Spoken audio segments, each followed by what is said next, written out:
నువ్వు కన్న కలలన్నీ కాగితం మీద రాసుకో. నీ కలలో నువ్వెప్పుడూ ఒంటరివే. అందుకే నువ్వు కూడా ఒంటరిగా ఉంటేనే నీ కలలు తీరుతాయి. ఎవరికి ఏ ప్రామిస్ చేయనని నీ మీద నువ్వు ఒట్టేసుకో. నీకంటూ ఒక ప్రపంచం సృష్టించుకో.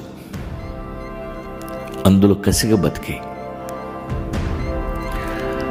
లైఫ్ని మొనోటనస్గా పెట్టుకోవద్దు. రోజు వర్కౌట్ చేయి. స్వెట్ రావాలి, షర్ట్ తడవాలి, అలసిపోవాలి. అలసిపోతేనే పడుకో. పసి పిల్లాళ్ళ నిద్రపో. దేనికి భయపడద్దు. భయపడితే కిడ్నీస్ ఎఫెక్ట్ అవుతాయి.